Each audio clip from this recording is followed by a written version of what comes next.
A TCC, ela não vai resolver a tua vida.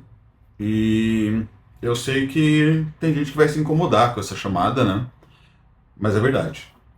A TCC é uma excelente linha terapêutica para vários modelos, para vários transtornos. Tem muita pesquisa ali de alto nível, né? Só que não é para todo mundo. E é importante a gente ter consciência de que não adianta tu pensar que está trabalhando com base em evidências e falar TCC é baseado em evidências. Então vou aplicar TCC nas pessoas, sem entender o que é realmente base em evidências. E não é errado você falar que TCC é baseado em evidências. Não é isso que é a base em evidências.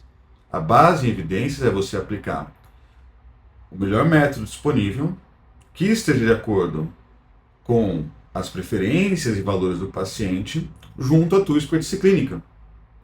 Então, se você aplica TCC numa pessoa que odeia TCC, que não está de acordo com os valores dela, e você não tem expertise naquilo, você não está sendo baseado em evidências. Isso não quer dizer que a TCC é ruim, o problema não é o método por si, o problema é a aplicação, o modelo como se aplica esse método, tá?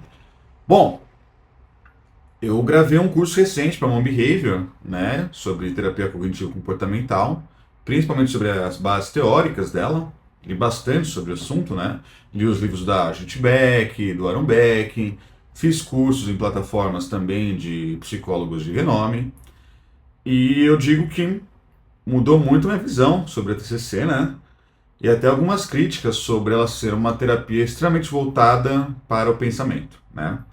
Então, eu pensava muito ali que tinha muito foco na parte cognitiva, né, terapia cognitivo-comportamental, e menos na parte comportamental. Só que na verdade nós temos sim bastante foco também, né, dentro de uma abordagem bem feita, de uma estruturação de caso bem feita, foco na parte comportamental, né. O problema é que não é para todo mundo. Na verdade, é difícil a gente pensar num tratamento que seja para todo mundo e que seja muito resolutivo para todo mundo, né. Geralmente as pessoas colocam muito peso nos efeitos ali de tratamento, né? Tanto em medicina, farmacoterapia, psicoterapia, nutrição, né? E acham que, ó, agora que eu faço isso, resolvi minha vida. Mas tem outras coisas que acontecem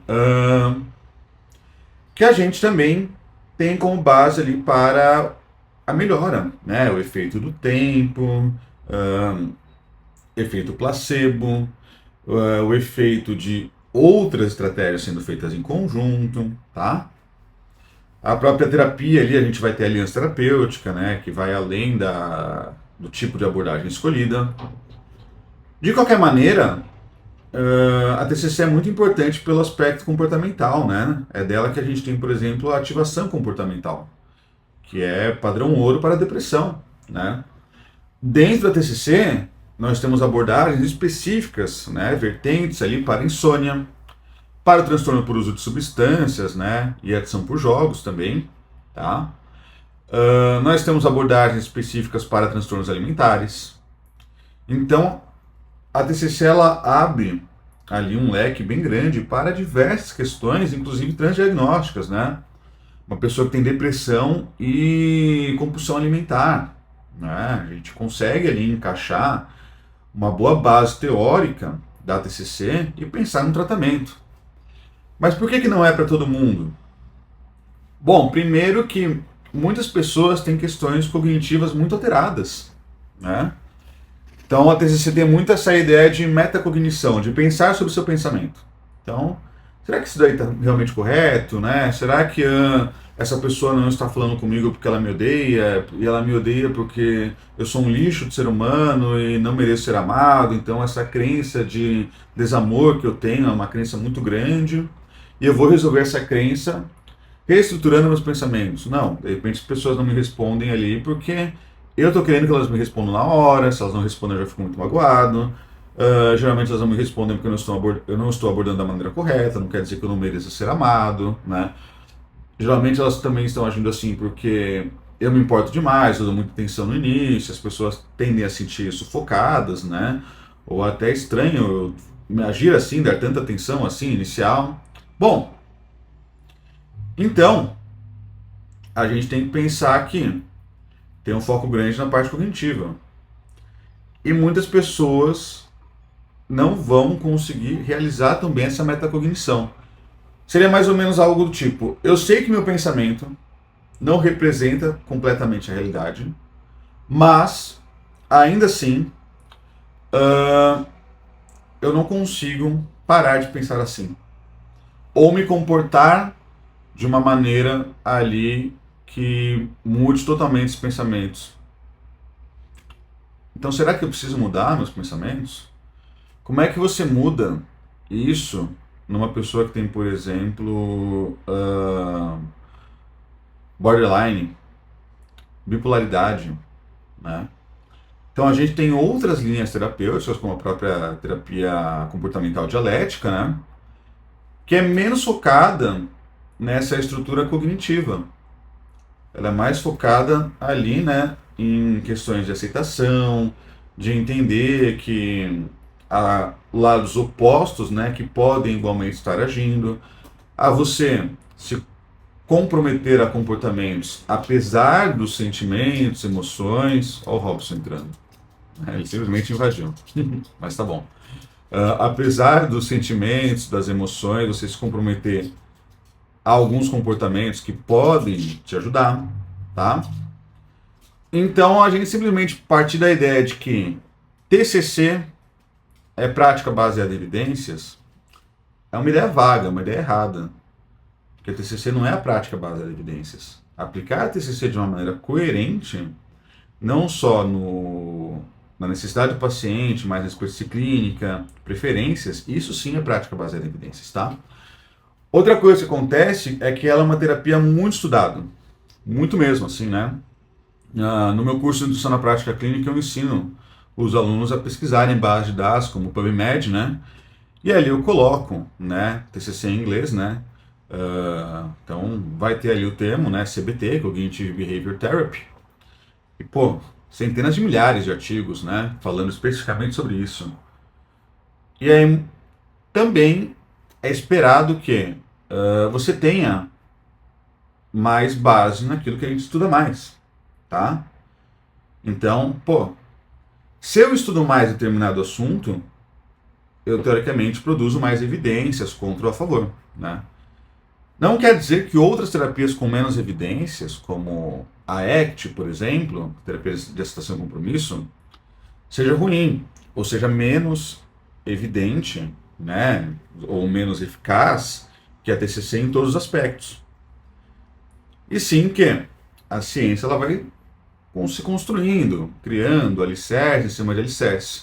O que a gente tem hoje, talvez daqui 10 anos seja diferente. Isso não quer dizer que, então, daqui 10 anos a ACT possa ser melhor, então eu vou aplicar ACT no paciente com depressão. Não, pera, né? Pode ser que daqui 10 anos também não seja melhor, que a TCC se confirme ainda mais como melhor. Então a gente se baseia no que temos atualmente, tá? Tem uma frase que eu amo e detesto ao mesmo tempo, que é: a ausência de evidência não é evidência de ausência. Não é porque eu não tenho evidência de algo que algo não funciona. Isso pode ser verdade. Mas para eu saber que funciona, eu preciso de evidência. Se eu uso essa frase para tudo, eu teoricamente justifico um monte de charlatanismo. Então, a ausência de evidência não é evidência de ausência. Então, eu vou passar esse manipulado aqui com 100 mil coisas, que vai sair 10 mil reais, e o paciente vai tomar 15 cápsulas por dia, porque eu não tenho evidência de que essa interação aqui é positiva, mas eu também não tenho ausência de evidência. Então, eu vou usar. Ué. Então, não, cuidado com essa frase, né? E tem muita gente que fala também que não pesquisam muito porque não há interesse, né? Por que não haveria interesse?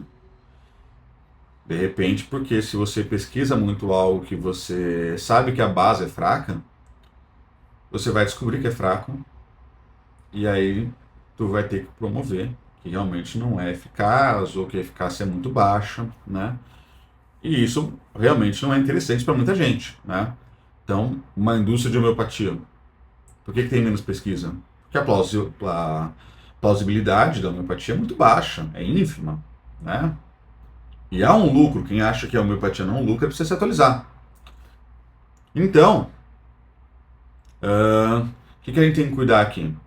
Que essa frase, a ausência de evidência não é evidência de ausência, ela tem seu fundo de verdade, mas não deve ser usada para justificar métodos ali à deriva. Métodos que você escolhe, que vai fazer assim e acabou.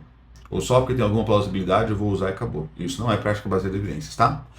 Então, TCC não é prática baseada em evidências. Aplicar TCC de uma maneira correta, no paciente correto, com a expertise clínica, é prática baseada em evidências. E não, ela não é para todo mundo. E não quer dizer que por hoje ela tem muita evidência que amanhã, no futuro, vai ser a melhor opção. Que a ciência vai se construindo, mas que ainda assim a gente se baseia no que temos hoje. A gente não faz futurologia aqui, tá? Então, muito cuidado com essa ideia de abraçar a TCC como se fosse a solução para todos os problemas. Não é verdade. Não quer dizer que seja ruim, mas a gente também não pode cultuar um método, uma terapia, como se fosse o melhor para todo mundo. A gente tem que estudar cada caso e entender que abordagens, muitas vezes de casos transdiagnósticos, exigem mais flexibilidade no modelo teórico, sabendo que a gente não vai ter um estudo para aquele paciente específico com diversas questões. Então a gente vai entender, dentro do que eu tenho de evidências disponíveis, né, o que é mais pragmático e o que eu busco flexibilizar um pouquinho mais para esse paciente, tá? Quem quiser aprender um pouco mais sobre tudo isso que eu falei, cara, assina Human Behavior. No momento que eu gravo aqui, né, hoje é dia 9 de julho de 2025, tem mais de 100 horas de conteúdo. Não só comigo, né, que eu tenho um bom domínio teórico, mas também com psicólogos, né? A gente está entrando agora em um curso de casos clínicos de TCC, né? Então tem muito conteúdo prático para vocês, muito conteúdo de neurociência, muito conteúdo de análise de comportamento, tá? Então assina uma Behavior, é menos que um jantar ali no fim de semana e vocês vão ter um conteúdo muito fora da curva, baseado em evidências, mas também com bastante crítica quanto às evidências disponíveis, que a gente tem que sempre manter esse alerta, esse criticismo, né? Pensando em fazer o melhor para nossos pacientes, ok? Pessoal, gostou do vídeo? Deixa um like, deixa um comentário, isso me ajuda bastante aqui, né? A me manter motivado gravando aqui para vocês, perfeito? Muito obrigado, até o próximo vídeo.